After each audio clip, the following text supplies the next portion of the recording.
it basically, all we've done is desensitize the entire American population. Yep.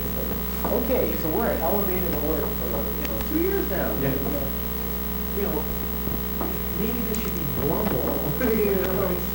Yeah, because I mean that's again, it's just a very different approach between England and the US. Because in England, it's if they have specific knowledge of an event, then they will let it know. But that's sort of few and far between, because they either just stop it and the public never hears about it because they don't want to compromise any sources, or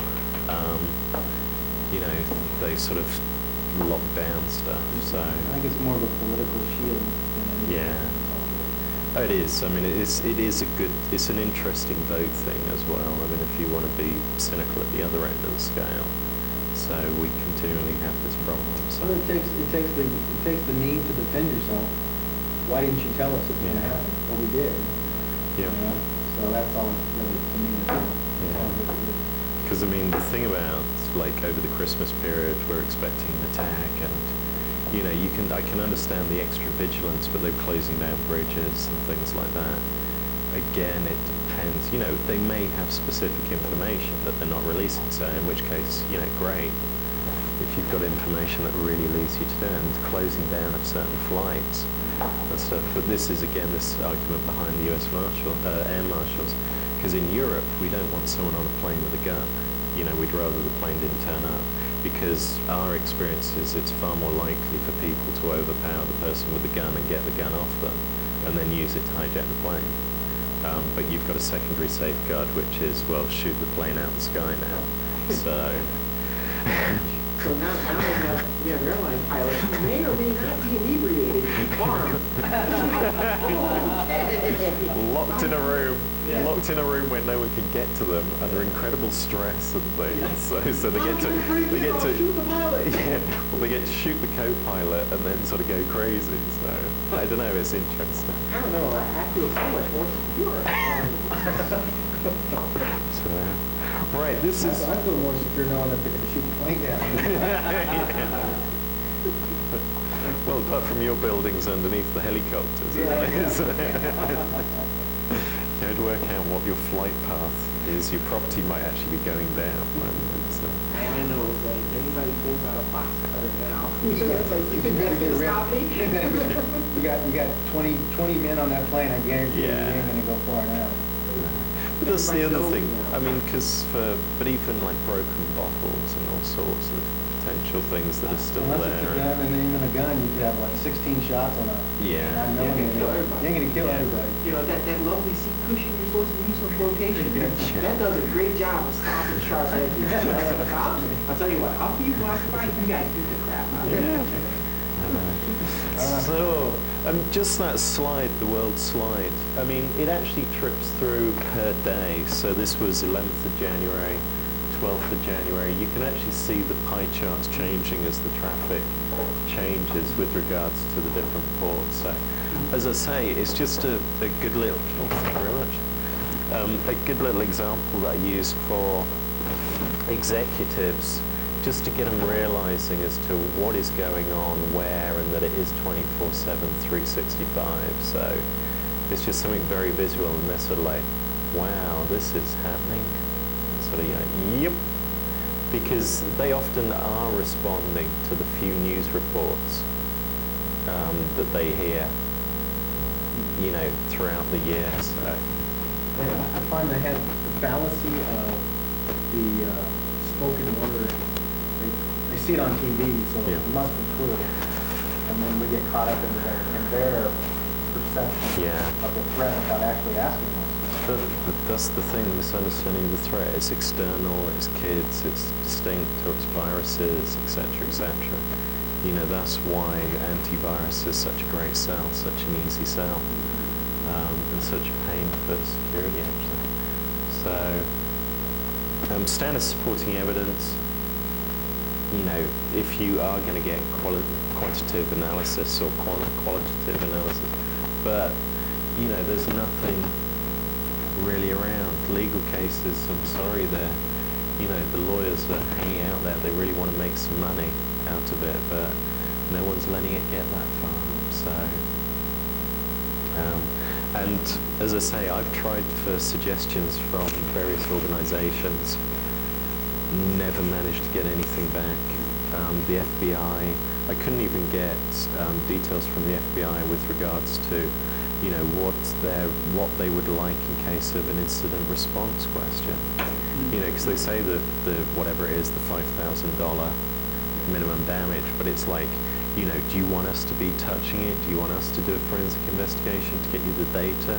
Should we be leaving this? Should we be isolating it? You know, what information do you want to collect in that case? With regards to the FBI, if you ever wanted to do a criminal investigation on something, getting information from them as to how they would like you to handle calling them in and giving them data, etc., etc. You know, couldn't get that information at all. What you're supposed to do is submit a cyber incident report. You can go to the NIPC.gov website, fill out the form online, which basically, you know, nature of the incident. You can attach any log files you capture, you know, fill out as much of the information as you can, and a system administrator should be able to handle just about all of it. Yeah. And what is supposed to happen is you submit that via email to the NIPC website, or not website, via email account. My team evaluates it.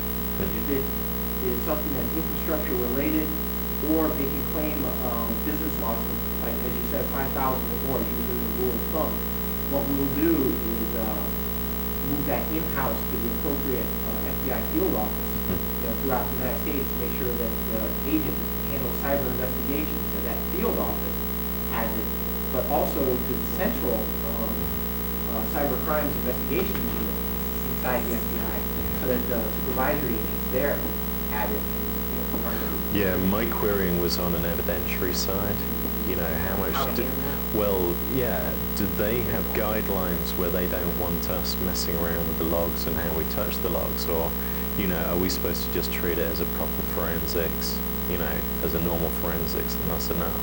So, and I couldn't get guidelines for that. So information on risk, guidelines, you know, difficult to get. So ISACA and those people are actually pretty good. So the auditing people.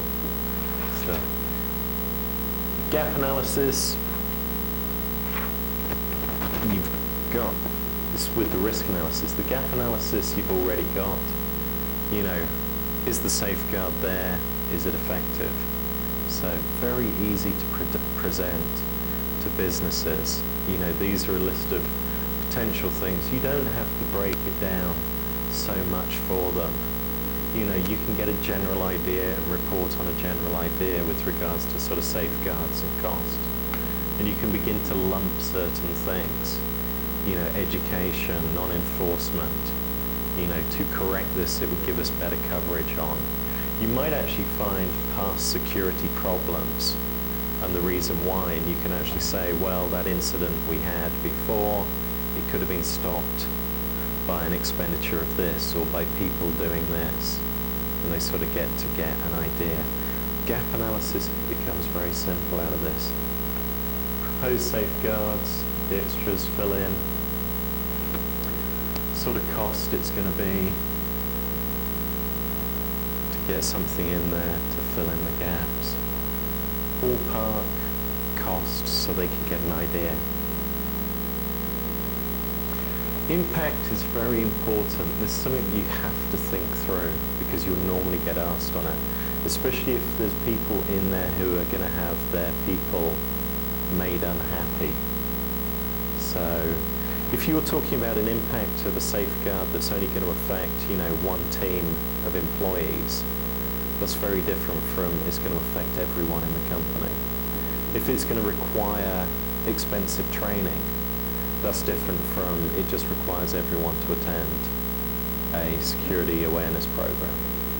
So what's the scope of the safeguard? What's going to be the effect? Responsibilities, who's going to end up owning operations support implementation? Who's going to have to deal with the workload? What are the resources going to be? Staffing to actually do the implementation, staffing to look after it. Is it something security is going to end up with? Should IT have it? Should some team? Is it modifying an application? An owner's going to have more. And what are you going to actually need to support it? So can it already be supported? Do you need more skills, software, hardware, etc., etc.? So this, as it gets reported back, as it gets reported up, is how people begin to make decisions. Remember, it's getting the people just to make informed decisions.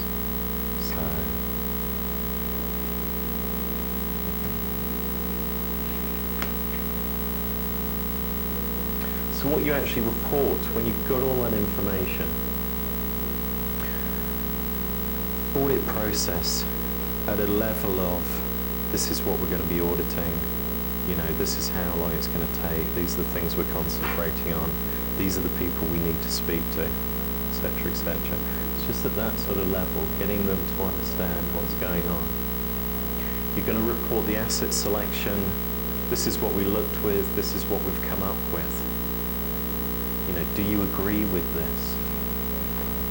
Yes, we agree. Reporting the gap analysis. You do your audits, you end up with gaps. These are weak safeguards against this, you know, protecting this asset. These are non-existent safeguards. Your risk analysis, you know, looking at the impact, exposure, the threat likelihood. And it is just able to say to them, hey, you've got a big chance that this is going to happen. You know, you're looking at something that someone would really like to do. It's got a high potential, in my opinion. If you can do a quantitative analysis, if you've got tools that give something, you can use those. But it's going to be reported. So doing your audits, doing your analysis, reporting back those figures. Your safeguards, again, it's just ballpark, cost and impact. This is what we're talking about. We're talking about thousands.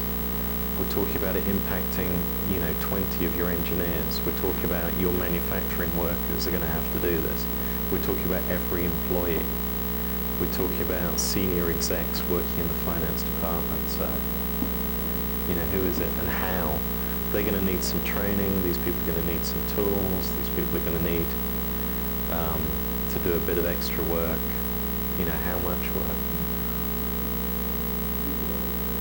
Get decisions on it. Do they agree to it? And your standard insider outsider, this person with this level of skill can achieve this with this impact. So these are the potential safeguards. And this is cost, workload, blah, blah, blah. So it's just taking that into this statement. And this statement can almost be given at a monthly review.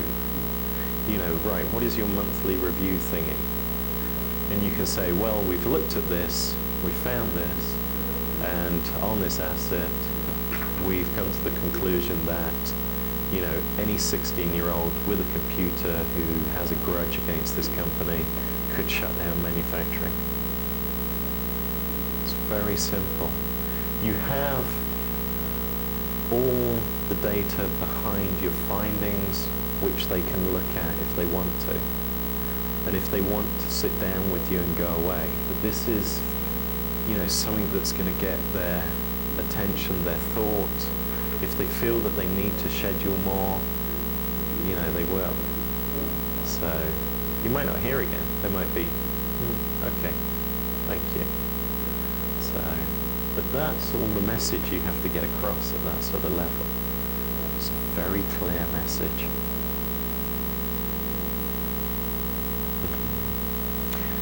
Safeguards, just the usual thing, give everyone 3 options. You know, it's always the rule. Where it's 3 options plus do nothing. Just sort of show the impact on it. High cost, low cost, medium cost. You know, what sort of coverage, impact. Give them packages. It's far easier if you can package things for people and then they can make decisions on it. Do you want A, B, or C? So, different impacts, different levels of coverage, different levels of risk. What are you happy with? What aren't you? So you just have to say, you know, this is the high risk package, it's going to cost this. This is the low risk package, it's going to cost this. It's a medium alternative. This is who it's going to affect. And have it broken down by, again, you know, who is it going to impact and how. And then these are the decisions needed from these people. So we're going to prioritize assets. We know that. We've got the direction from that. The proposed safeguards. They need to make a decision as to which line you're going to go down with the safeguards. You know, this comes out of these. What do they agree to impact, risk and cost? That's the safeguard package that you've presented. They're happy with it. And then roles and responsibilities on these. You know, you don't want to become project managers of all these projects, all these technical implementations and things. That's a huge drain on resources. You know, IT can put systems in. That's what they're meant to do. For security systems, you might want to do it yourself if you're going to end up with ownership of a firewall. You know, yep, that's yours and you're going to be operating it and owning it. But if you're talking about, okay, we're going to move to these systems and securing them, just work out with IT how they're going to do it. You know, we need to get a methodology in place for testing patches and applying them, some sort of process for going through and discovering them. You know, should that be, who should own them? Whose budget will pay? Who's going to operate it, own it, and who's going to support it? So those decisions have to be done by senior people. Again, it's important. This is because the security is pervading. So we come to a security review board. This doesn't have to be a formal name or meeting or whatever. If you can get like 5 minutes at a monthly meeting with senior people, that might be enough. And in that 5 minutes, you say 5 minutes slot, you know, and you either get to present something interesting or you get to present something that needs to have decisions on, or it's just a progress report as to what's happening. So you can even kind of do this with regards to emailing stuff out, as long as the information isn't too sensitive, but you can just sort of say, you know, blah, blah, blah. We've been looking at this and we found this. So, you know, if you can't get anything formal, ideally you want a formal thing where everyone realizes why they're there and what sort of decisions they have to make. This is actually going to change depending upon what safeguards you're going to go into. You're probably going to have a key champion, someone with key signing powers, someone who can put it up and represent you. Again, you know, that might be yourself, just doing strategic stuff. But these sorts of things are going to change. You know, they're going to be involved when they're needed. HR and legal would only need to be involved when they're needed. These are going to change depending upon which department you're looking at, which team you're looking at, how that focuses. So it's sort of a fluid thing. The actual structure and what you're trying to do is always the same, but the people who are going to be there within that process are always going to be changing depending upon who's impacted. So, proposed safeguards, the impact, the implementation. Impact, again, is an important one. If you want to get security in, you have to make it as painless as possible. The only way you make it painless is to find out from these people what the impact really is going to be. How do you do your job? Why? Why do you do your job that way? Oh, because we're supposed to do it this way, but these processes are broken. If we fix those processes for you, would you be able to follow those? Or is it the way you do it is actually more efficient? Or just suits your style of doing it? Okay, well, if we fix it by doing this, can you live with that? Yeah, we can live with that, you know. Are you happy to have more training if we make you look at security for this application? No. You know, I'm too busy, I don't want to do anything. Okay, well, other option is we're going to be having to audit and review your application once a month because of the level of risk. You know, are you happy with that? No, I'm not. You know, it's the manager's going to have to make a decision at some point. But that is, you know, it's finding out the impact on these employees, because they're the ones who are going to have to be following this. You know, is it going to work? If it doesn't work, they're going to bypass it. So, who's going to do the implementation?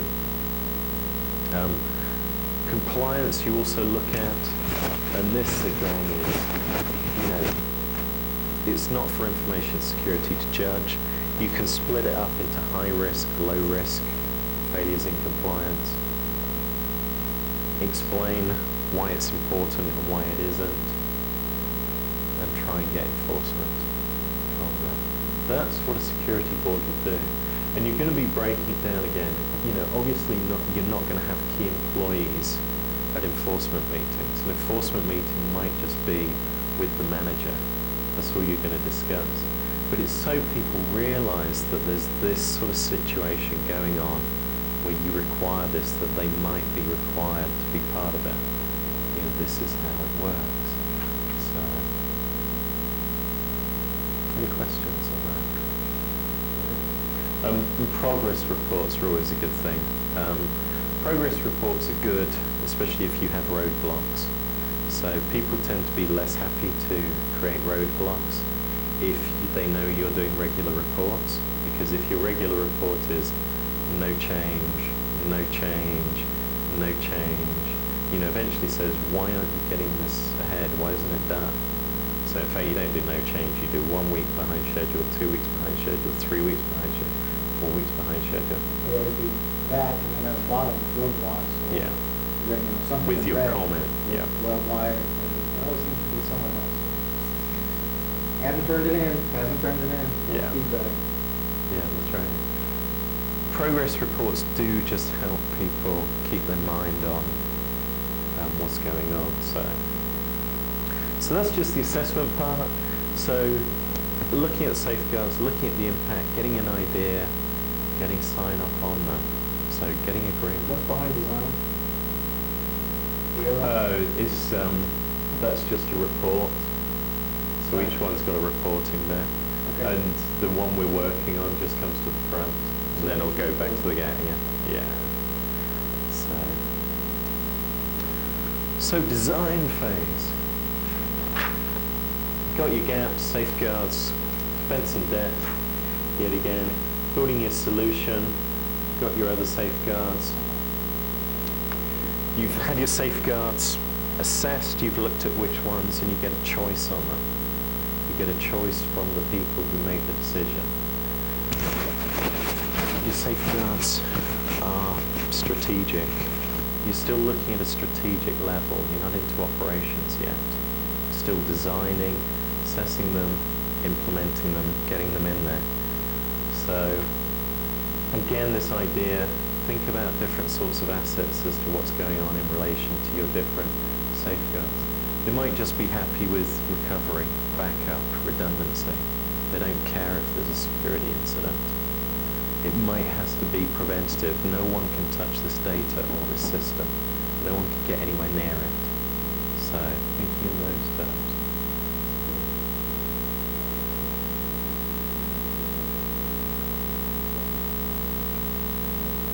And then the solutions. This is all, you know, basic memory aids again.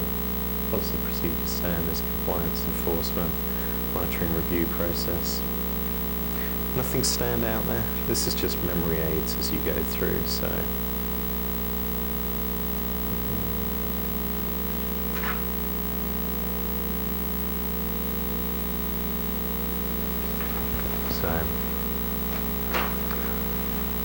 Policies are the basis for everything else is built on.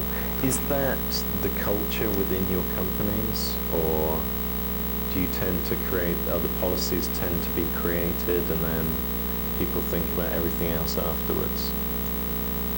Yeah, policies are thrown to the side like nothing. Right. They're required to maintain, to stay accredited. Mm-hmm. They have to follow their policies that they publish, become a legal guideline. If they don't, they lose their accreditation. If I put together all the times and incidents that we haven't followed, it's printed as a policy, they would lose their accreditation. Right. So they just don't care. I mean, Yeah, so it is the thing of, this is the theory, we'll get that done because it has to be done, and here's the real world, Yeah, we'll get on and do things. Yeah, we're getting investigated or Yeah. audited, in 2 months. Okay, let's create these policies. Okay, let's Yeah. move on. Once the audit is done. Okay. This is, I mean,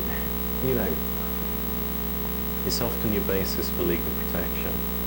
If you don't have policies, because it used to be sort of, they said, well, if you identify a risk, you then write a policy. And they were sort of like, well, if we don't write a policy, then no one knows whether we've identified the risk or not. Because the thing was, if you'd identified a risk and you didn't do anything about it, then of course you could be liable for any legal things coming out of it. So they sort of said, well, we'll sort of push the policies to the back. But this is a long time ago. Well, then it became to the thing that it's just such a standard thing to have policies that you have to have them as a legal requirement. The other thing about policies is they kind of find legally that once you start doing your policies, that's shown as sort of a goodwill effort to deal with the risk you've identified. So the courts kind of give you a bit of breathing room. If you write your policies and then you don't do anything in relation to them, your breathing room comes to an end, and your liability begins to sort of set bad, look bad again. But, it is the primary thing to have working policy. If you go into court and you don't have working policies, you look bad immediately. If you get investigated by anyone and your policies just aren't followed, just aren't used, you have got a problem. That's why they're looking at, accreditation, sanctions and things on it, because it is identified as important. So instead of just having this bulk of policies, the idea is to, we've targeted an area, we've found a problem of risk, we now want to create safeguards, we'll write policies that identify the risk and say we're going to handle it. And that's all a policy is. It's like, there is this risk, we are going to do this, this is how. So the policy statement would be something like, classified information cannot be emailed in plain text. That is the policy statement. The explanation is, people can read plain text email messages as they go across the wire. So, that is a policy, because you found a risk. So, allows accountability. That isn't, that's kind of right, but it's almost going into procedures. I mean, at a high level it does. But it's the company's basis for legal protection. Hey, we've done this. Policies, very high level. You should not have to change your policies unless there is a major change within the organization. And they're these blanket statements. Other stuff is left for the procedures and standards. That's where the nitty-gritty comes in, the detail work. The procedures is how to act, the standards is what technology has to meet that. And again, you can make those as wide or as closed as you feel necessary. So if you do want to bring in optional things, then you can have guidelines as well as just added suggestions. People won't be held they won't have a problem if they do something this way. But again, looking at the impact, and again looking at the support. So you have to be very careful with your policies. So that's done.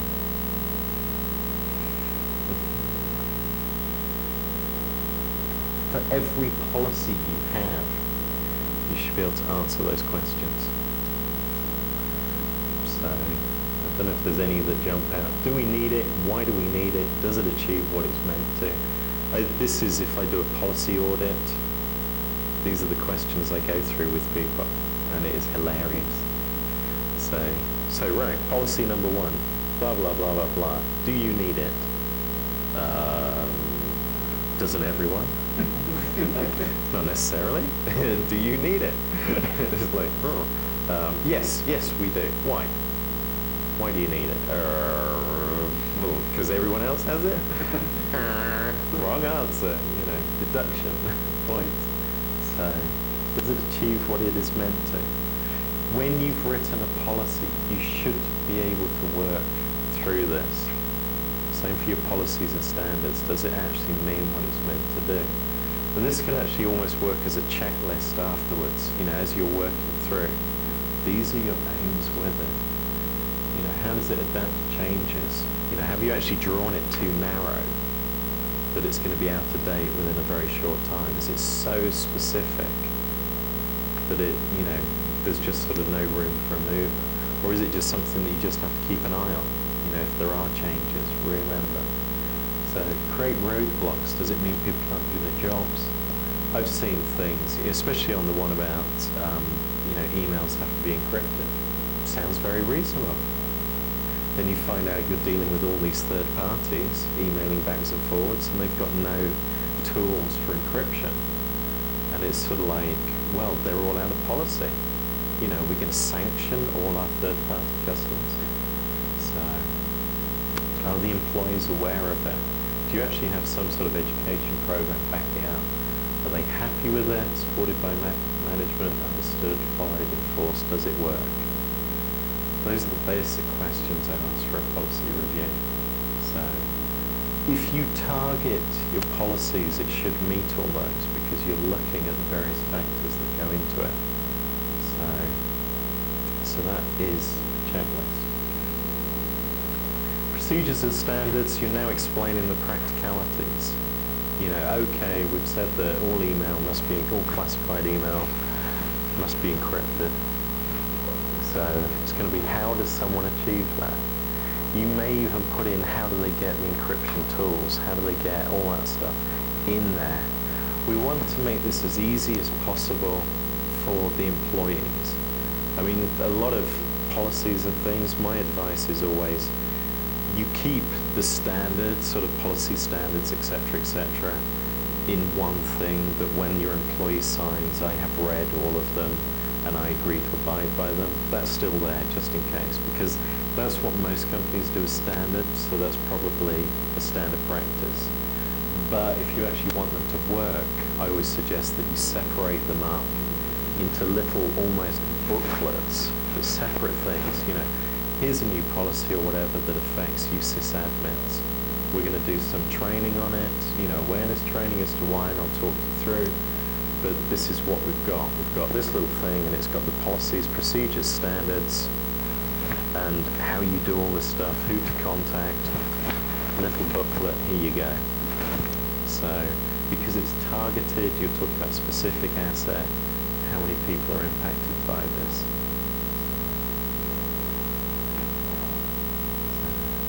Yeah, my view for guidelines is they create confusion. I try as much as possible to get things into procedures and standards or just left out. Because as soon as people sort of see optional mixed in with compulsory, they begin to assume that everything is optional.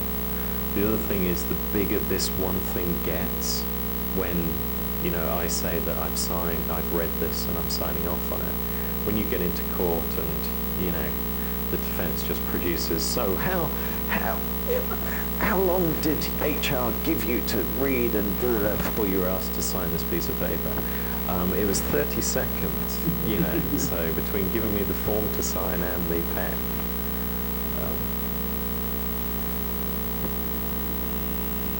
I don't know, for the defense things, do they actually make you do all that before you sign off on them? Make you read them all? No, they tell you where the information is. Yeah. And then you sign it. It's too big. Yeah, I know. It's real broad. You will not go to areas that you do not have a need to know. Yeah. Because the network is completely top secret. Yeah. There's all kinds of stuff there if you want to dig down to find it. Well, you sign a release saying, I will not do that. Yeah. I will not store documents on my C drive. It'll always go to the home drive. Yeah. In these general one page, really, and it says, if you have any questions, contact the security office. If you want to read, more, all more, yeah. go here. Yeah. I mean, that's the thing, getting them targeted and getting them down to something useful. And if we're talking about the most important assets, it's very easy just to produce this little thing and a security program behind it, an education program behind it. If you don't educate behind a policy, no one's going to follow it. People are always happier to do things if they understand why. You know, if you now say to people, you know, don't leave your baggage alone in the airport, you know, people understand why, they're far happier to comply with that. If they didn't have any idea why, and you asked them to do it, now that'd be an annoyance. Oh, I've got to go to the bathroom and I have to take all my bags with me. You know, how annoying these official people. So explain the risk, explain the safeguards. A lot of people don't understand the risk. People still don't understand that you can read emails that get sent across the wire in plain text. So, if, you know, privacy things at home, protecting your privacy online, you know, people do the most amazing things. So.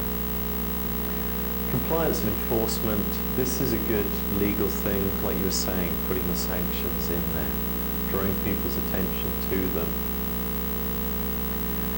If they know what the sanctions are, if they know how to comply, they're far more likely to follow them. You're also more likely to have legal protection because it's been explained. So, and if you can get senior management involved with that, you know, again, you're not driving this, it's the business's decision. They've decided there's a problem that needs fixing, you're just fixing it. This is how you're doing it. They can put the message out. As you move out in that model, so you start off with your policies, and you've got your procedures and standards, going to the controls, you know, just what's going around it. So you've either got technologies or processes. As you look at your safeguards, they need to be built in. You know, you need to be saying, right at this point, how do we have an audit trail? Do we need an audit trail? Does the technology provide that? When the sales guys are in there, what events can we look at? What events can we control? Yeah, this is great, but, you know, what are the technical controls that this gives me to look at compliance? So, advantages of technologies, I mean, it's always easier if you can get a technology in place, but you get the cost. You also have to support them and get the upkeep. Having a technological safeguard that no one ever monitors to see what's going on, you know, why spend the money?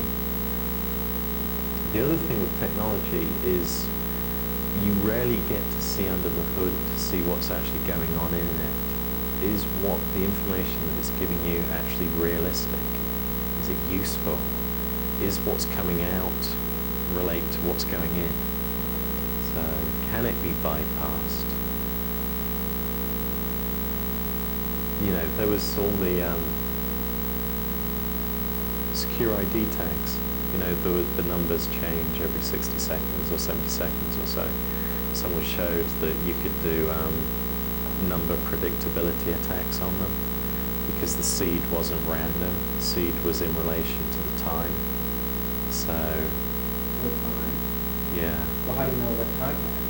Well, because what you do is you get hold of someone's key fob and you only need it for 2 changes of numbers, and then you could actually work back and calculate what the original seed was. So at any point in time you could predict what the numbers were going to be. You had to get physical access to the batch, but they claimed it wasn't possible. IBM claimed on their hard drives that the encryption, when it was off, couldn't be bypassed. CTIN in this area, well, the FBI needed to get access to a laptop very quickly to the data on it, which was closed and shut down. And someone knew of an engineer who'd said they could bypass the encryption on IBM hard drives. So they went along to this engineer and said, we need you to bypass encryption on this very quickly. We're with the FBI, here's a warrant. He says, okay. He gets a parallel printer cable. He cuts one end off, sticks a plug on it. He sticks the parallel printer cable into the back of the laptop. He puts the other end into the mains electricity. He turns on the laptop and like that, and then it boots up and everything's fine. he says, oh, by the way, you're not going to be able to put encryption back on that hard drive. It's gone. Yeah, it's not something I recommend, but you could read it and everything, it ran fine. But it bypassed the password that removes the encryption. If you put the hard drive password on IBM, I don't know if the IBM machines still do this a few years ago, if you put it on, if you then forget it, they say that they can't recover the data. But this guy knew a way, so it must have been stored or read at some point, or else just defaulted to where it wasn't really creating a key, or there was a key mechanism rather than a generated key or something. So fascinating. Straight through the parallel plot. But, I think cut the end. Yeah, I know. Yeah, plug it into a wall, run 110 AC, and it'll work. It's going to fix this. It must have been something that they knew during the design phase of this. So I don't know who the engineer or what he was. So this was at a CETIN meeting, which is like law enforcement and technology around here. That was a fascinating story. So yeah, with technologies they're great, but there might be a vulnerability that you don't have a clue about. So process controls, they're transparent, you can see what's going on, you've designed it, etc., etc. Problem is they often rely on people to do things. Signing in, signing out process. Do people actually do that? So you often maybe have to invent some more stringent monitoring, and it might take more manpower. So you end up doing just spot checks, which means you maybe end up with gaps until you do your spot checks and things. So as you look at your safeguards, you have to consider what fits what, which situation. It was interesting, I don't know if Frank said in here, but one thing I didn't know is where they do he was saying at certain security installations, the guard actually has to come out and actually touch the badge. So, that is a process control. It's not technology, it's just getting this guy to do it, and it's just adding another thing. So, it still doesn't ensure that any information is going from there to there or from there to there, but it is something, it's an additional thing. Star employees, if they're pushing against the safeguards, if they're pushing against the changes, treat them like stars, as I said before. Work out a special solution for them, cost it, present it to their bosses. This guy, okay, if he's that valuable, I can create a safe environment for him to work in. So this is what it's going to cost. And it doesn't have to be, you don't have to be totally outrageous, give him $1 million bill or something. Find something sensible for it. But it is, maybe that's going to be an easier route than sort of bashing your heads with your preferred solution. Communicate cost. Yeah, communicate possible loss of cost of their actions. By the way this employee is working, it is potentially possible for any 16-year-old with a computer to do this. Are you happy with that? Okay. I'll leave him alone. So. But the potential problem could be if your star employees are CPO. Yeah, that is treat them big. Yeah, I know. That just becomes an education thing as well. So, at this point, supposedly they've already signed off and agreed the direction that you're going in. Which is, and then you come to someone who's, I'm not doing this, I'm not putting up with this. Why wasn't I involved in the decision process? I had a run-in during the holiday time. This other senior vice president for one of our wholly owned partners, they report to us, they sit on our network. The senior vice president wanted to go to iPod and download music with a holiday presentation for these doctors. And I said, BS is what he's telling me. Well, we looked at it and said, it's that's really not a business need. We'll see if we can do it though. Just let you give you a pipe through our proxy out. Well, come to find out, Apple does not work with proxy, you have to authenticate Right. an out. Mhm. Just plain doesn't work. So the other option was open a firewall and let it through, let him through, right? So, we said, you just physically cannot do it according to Apple, and we verified that, yeah, they ain't lying. You can't do it. So we can do it, but we have to do this. Our recommendation is not to do it Mhm. for this purpose, Yep. right? That's our recommendation. What you decide to do is up to you. Well, he thought that it was terrible of me to point out that downloading music through our corporation for his own iPod was a bad idea. And he sent me a nasty email, and I just blew him off. Yeah. But yeah, it was anyway. And the end of the story is he didn't get his hole in the firewall. Yeah. But my boss, the director that I work for, kept asking me, well, are you sure you don't want to recommend that we open this firewall? And are you sure? No, I'm not going to recommend it. I told him, I said, you can authorize it, but I'm not going to recommend it. Yeah. And that was the end of it. It never got past my director. That's interesting, Yeah. actually. So your CIO, obviously. He's out. He stays out. Yeah. He stays out. I work for the director. Yeah. And when I said no, well, I didn't say no. I said we recommend that we don't do it. And then I pushed it off to my director, who would have to give the authority over me, and he wouldn't do it. Is your director IT or is he IS? He's IT. Right. I'm under IT. Yeah. That's interesting that he takes your advice. So at least it means he's worried about security. He is the kind of political animal that would worry that if something happens. Yeah, that's right. It's going to be his responsibility. And he wouldn't take it. So. Yeah, that actually raises a point, because I keep saying, as long as you've informed them, make sure there is a paper trail on informing them. I mean, that's just a standard thing, which I kind of assume people realize, but I've had groups where people have been young or have been in situations where they haven't sort of realized that. So yeah, going for sign-offs, You get burned that first time. Yeah, that's right. Oh, I got. Yeah, you got the story, right? I got dumped something very bad when I was about, I suppose, I would have been 22 or something. And it was this manager who'd been so sweet as pie, but then sort of, and I was working late on another project or something. I worked through till 4 or 5 in the morning, like straight working on this thing, and eventually came up with this, it is not technically possible for what you're trying to achieve. And she was like, oh yeah, it's all right, that's fine, as long as you let us know.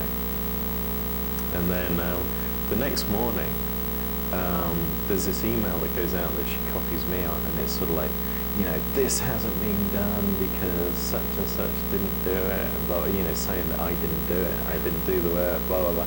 And what it was she'd made all these promises that, oh yeah, we'll have that done. And then I found out that it was technically impossible what they were actually trying to do, unless we were going to modify, rewrite Lotus Notes or something, it was some simple solution, and it was, and she'd already made these promises, and then to sort of divert, and she'd promised that it would be done by the next day. She hadn't told me any of this, but the next morning, to sort of divert all this, she just said that I just sort of refused to do it, and blah, blah, blah, blah, and all this sort of thing. But luckily, I had good relationships with the people that I reported to, and this guy just sort of said, what's this about? And I just sort of explained. He said, it's okay, I'll deal with it. So he went off and dealt with it. So I was like, after that, I just got so careful, keep things, in writing. Yeah. Yeah, that's camera. Yeah. Bad Can you repeat that? Yeah, so the assessment phase, you're working out which. The design phase, you're actually choosing specific safeguards, specific products that meet your need. So or you're designing technical safeguards, technical processes, controls on those safeguards. So, and now you're making more concrete decisions. You know, these are actual products that fit a situation. These are actual ways of doing things. You now have talked to people about the impact as to what's going on, how this will fit with you. You know, you're going around with the education bit. This is what we're trying to do. Is this going to work? These are the things we're looking at. Again, you've now got complete figures. You've now got all the nice impact stuff. You've offended half the workforce who are saying, we don't want this, we'll resign if you let them do it, etc., etc. And someone gets to make, and all your ownerships and stuff, and someone gets to make a decision on it. So again, it's their decision. You've gone from, here are the gaps, these are possibilities, to these are concretes. So, and you've got a decision at each point. Yep, these are the gaps we want to pursue. No, we don't want to pursue these gaps. Okay, we're pursuing these gaps, right? These are concrete safeguards, things with actual names on the boxes. I'm trying to get sign off on it. So,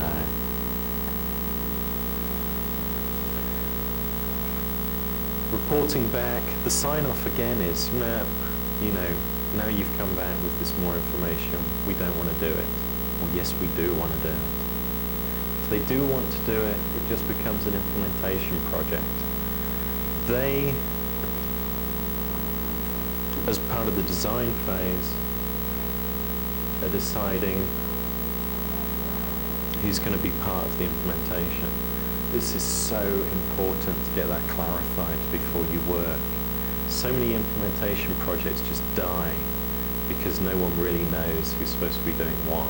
You know, it was a good idea at the time, but you know, as you work along, you sort of find out, oh well, these people need to be involved. No, we've got projects for the next year. You know, so decisions on that. Who's going to pay for it? So, with that done, you move to implementation. I'm hoping you don't want to be implementation experts on top of your current workload. You know, subject matter expert, you're going to be in there helping with review and stuff. You're going to be helping them with information on it. Here is where your expertise is: assessment, design, and review.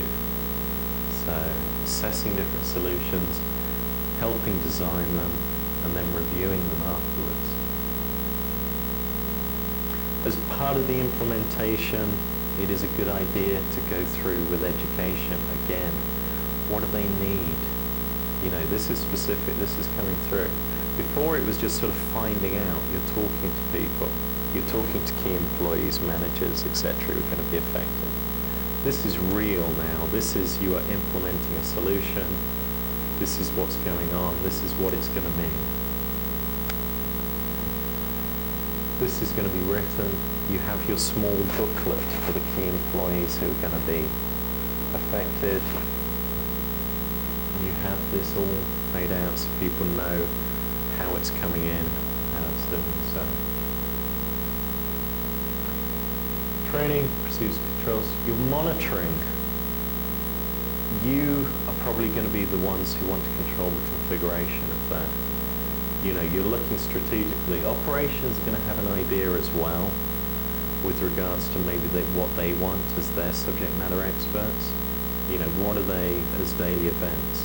You're going to have input with regards to daily events. You're going to have input with overall, you know, for investigations, we need this data to be collected. You know, for strategic metrics, we need this data to be collected. So we want this part of monitoring turned on. We want that part of monitoring turned on. We don't need that. Do you need that for a day-to-day operations role? No, yes, no. Another standard rule, always pilot. You can always pull out of a pilot. You can never pull out of a finished product. You can always have problems with pilots. You can never have problems with finished implementations. Just politically. Yep, this is a 10-year pilot we're running. So we have that much confidence with how well it's going to be doing. So And again, you're just a subject matter expert. You're just helping them implement this security solution. As I say, you might own the whole thing, so you might be doing the implementation. But for a lot of stuff, there's going to be other people impacted as well. If it's education, if it's just policies, and just getting people to do things in a different way, you probably own the whole thing because it's just an education course and you're going out and delivering it. If it's putting in systems, hopefully you're not doing that.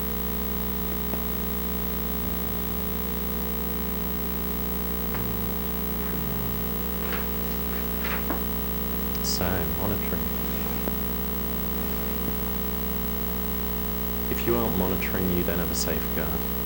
Simple as that. You don't know if it's working, if it's broken, if it's looking at what it should be doing, if it's letting stuff through that it shouldn't be letting through.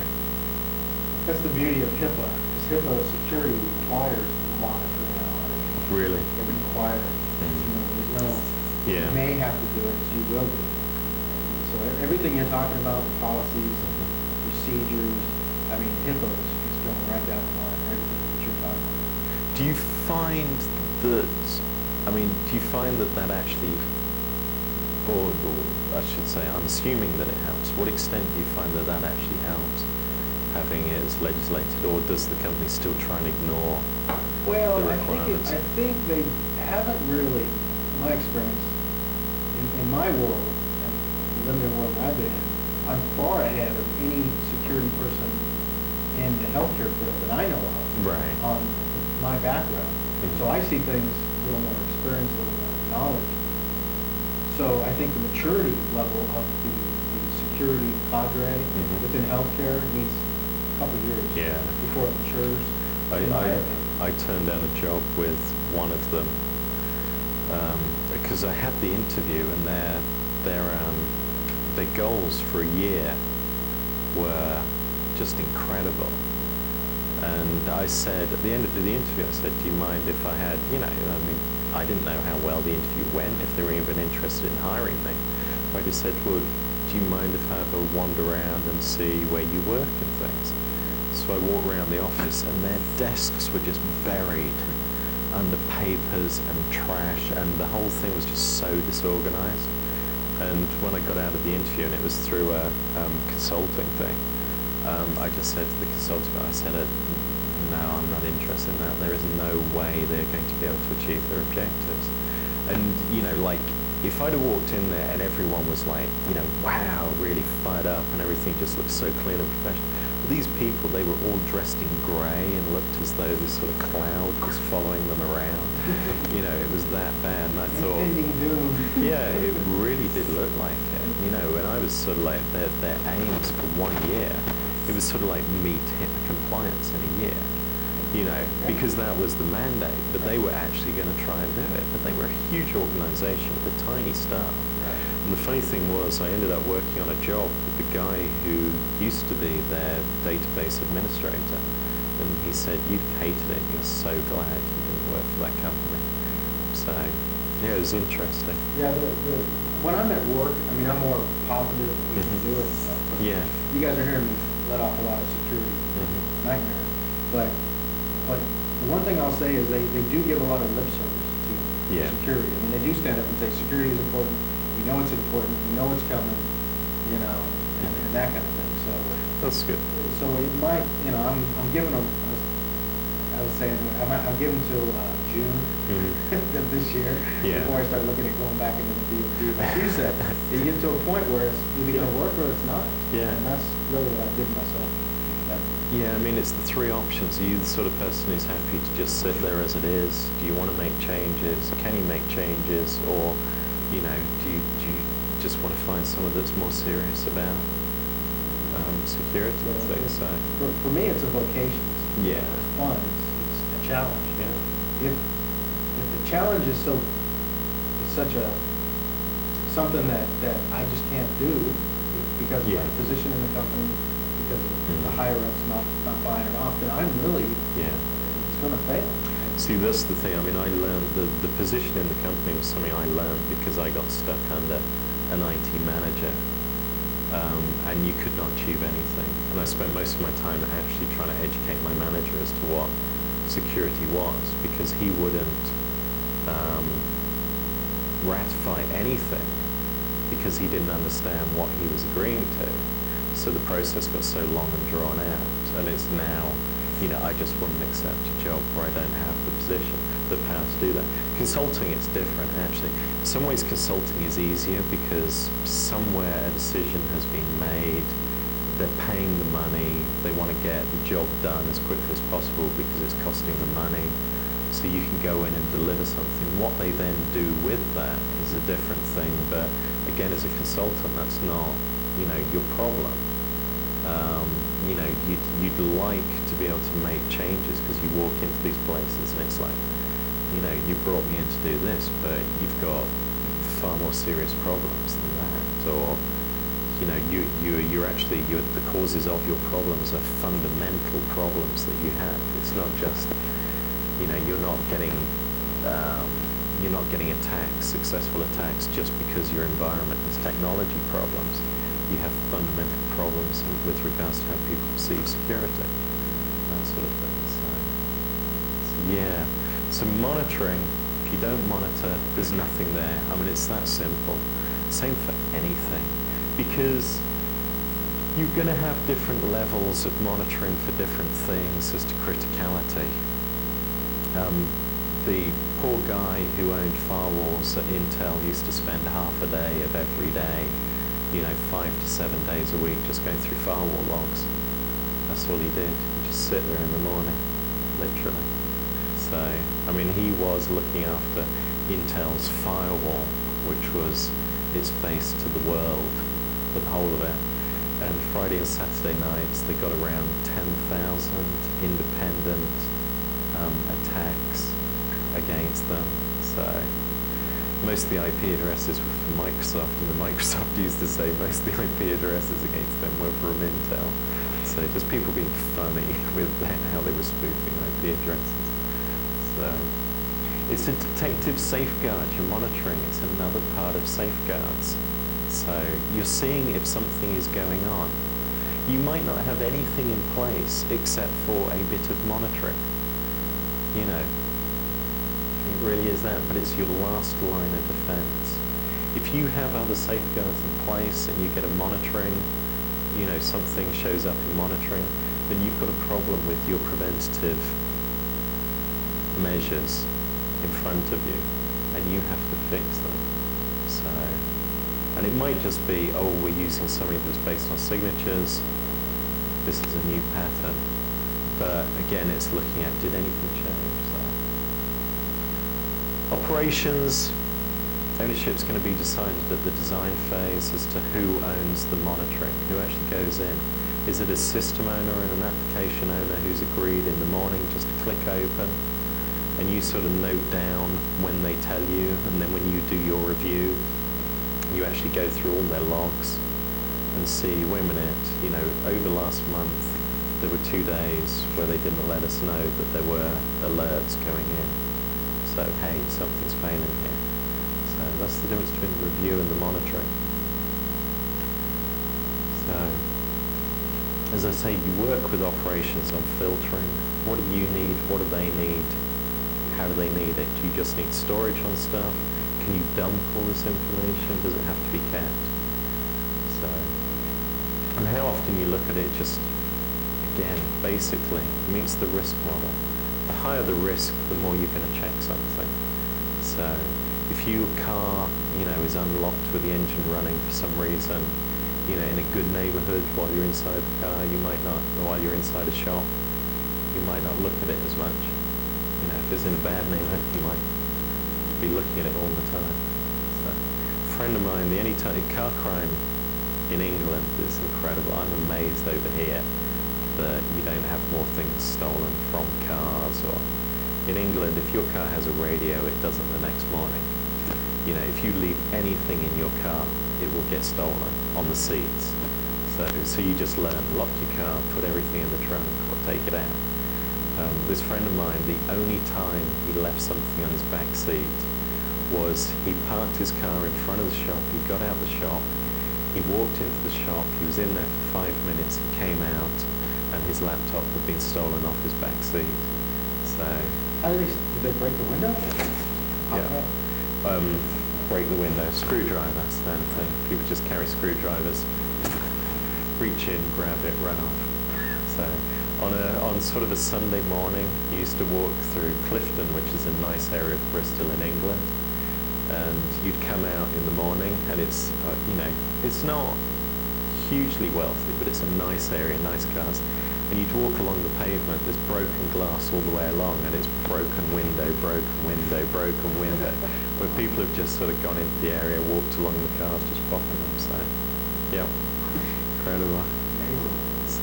So over here, I'm amazed, that people don't lock the cars and leave stuff in the car, and I always make my wife, no, take that out and put it in the back of the trunk, and this sort of, she like looks at me. So. Back to bear arms. Yeah, that's right. Or armed bears. I like armed bears.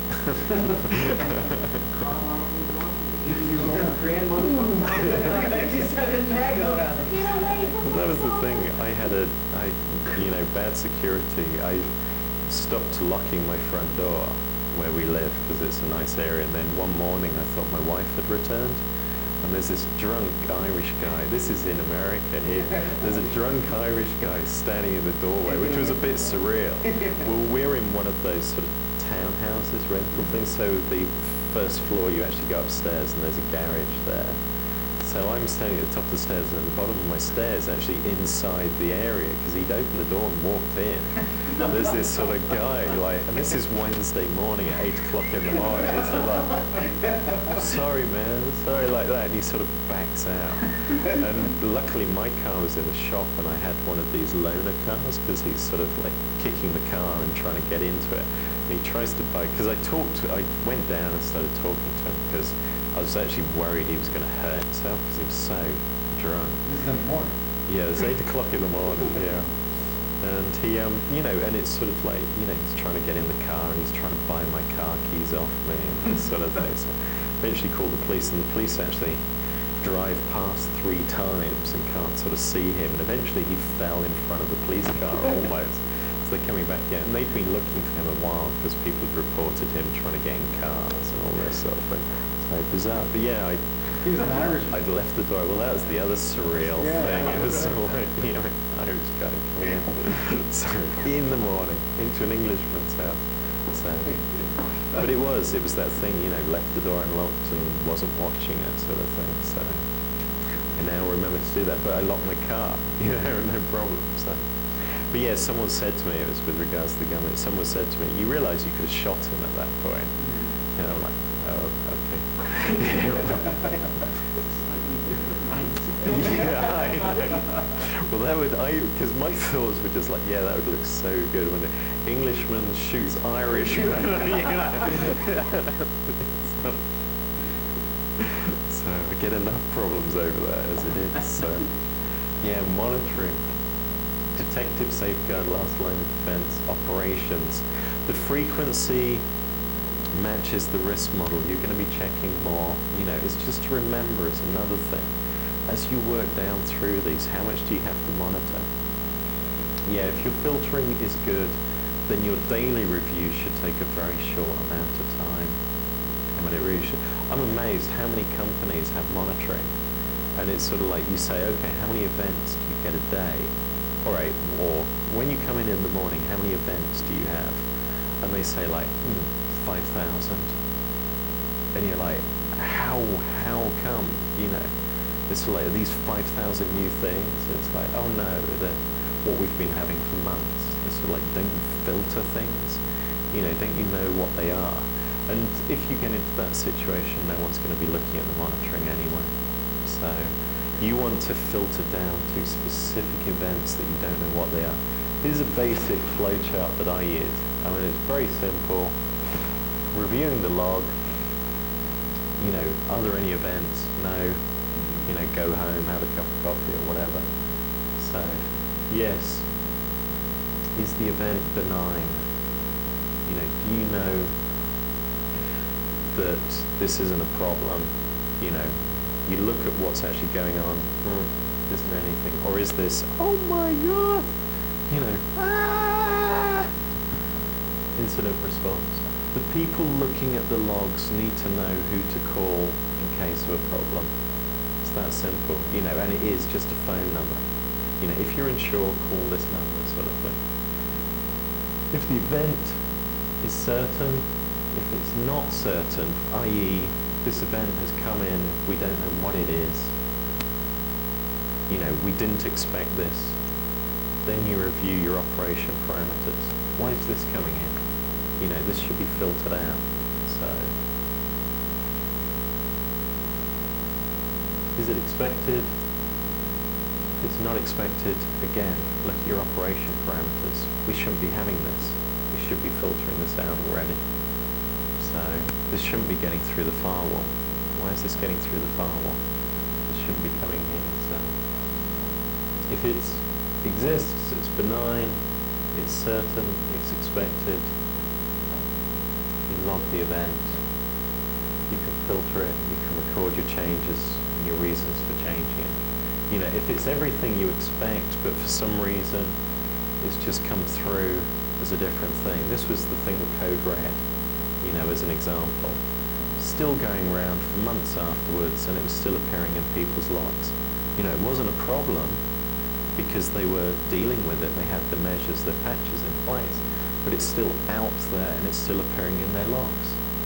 You know, it exists. It's now benign because you're controlling it.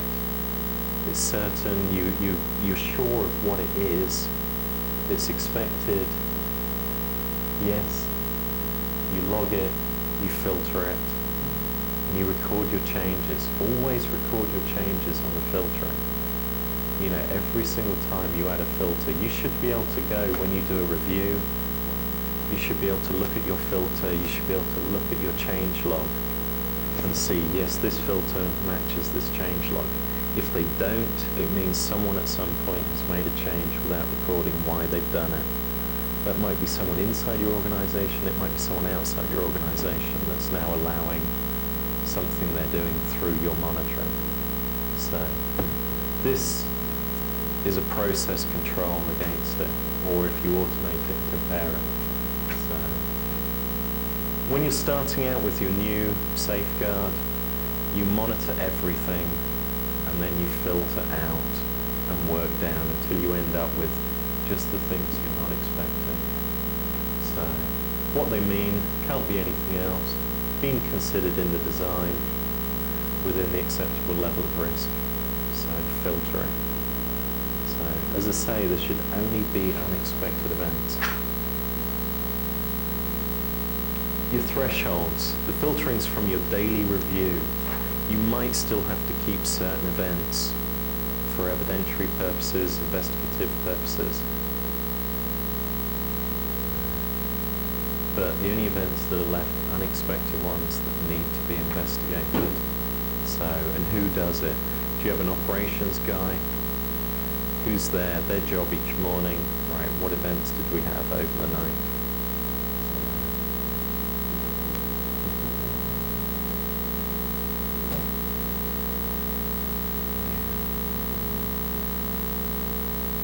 Yes, I don't think that's all pretty standard.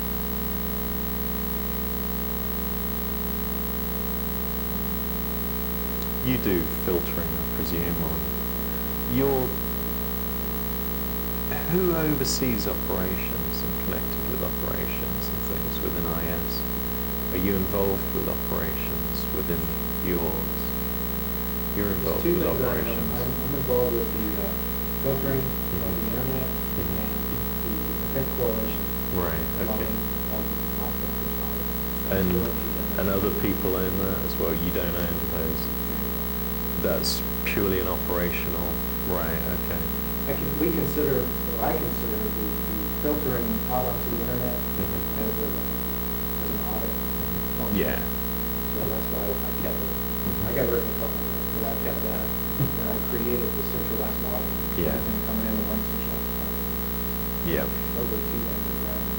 Yeah. I mean, my thing is, if you have the manpower where you can do centralized logging and then filter on that and review on that, that's great. If you don't have the manpower, but you have, IT sysadmins who are willing just to flick up and look through their event logs and look for, red alerts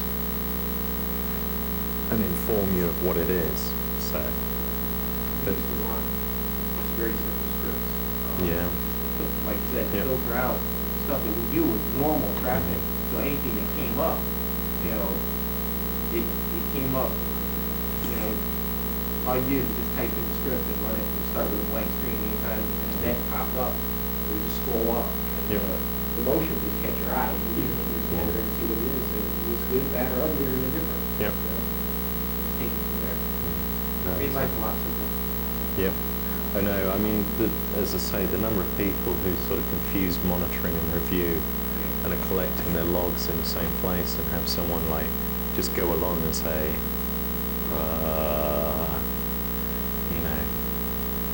and code red was going around so long and it's still appearing in people's logs, and it's why? Well, just in case. It can't do anything. Get rid of it. And just people doing Perl scripting or shell scripting or something on it. So it doesn't have to be a fancy Basic rep process. Yeah. Your logs are a text file, and just rep them out. Yeah. Simple stuff.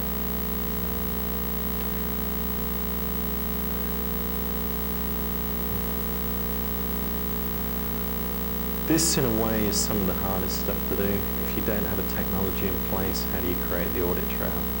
You often have to get quite creative. As I say, folding toilet paper in hotel rooms, it's a process control. It's just something that if you do an audit review, you can go around and see.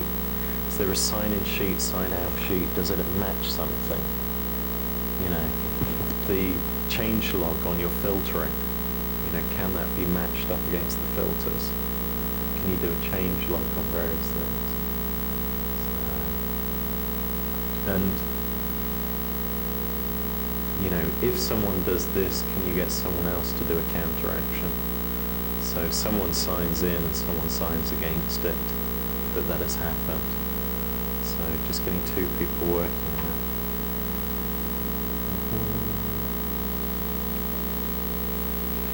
Are we scheduled for a break? You can have a 5-minute stand-up move around. Got the proper one in half an hour. Okay. And I summarize. We did something. A lot of the security review board, I've got that lined up. It's going to start the first week of March. The CIO is going to make an announcement that this will be the year of security Oh, really? on February 13th to the executive board. So I'll have that, and then in those 2 weeks, I'll lock down everyone who's going to be on the security board. And then at that point, the first day is nothing but education for that. And then after that, the next one will be role responsibilities. I've got about 3 months of them representing the corporation, accepting and pointing at people, telling them what they have to do. Right. And then after that, it's just putting the tools that we've already developed in motion. And this is them driving it? They're It's going to actually... be, I'm going to be the chair. Yeah. But it's going to be managers and directors, HR, Yeah.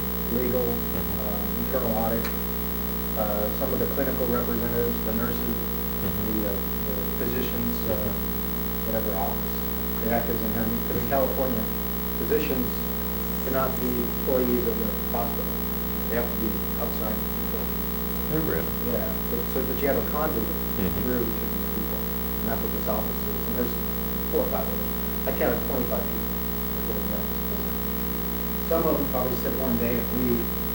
These more important people will probably, well, the people that are relevant will stay there. IT managers, because our IT department is technology, clinical systems, and business systems. So your HR software goes in the business area, financials going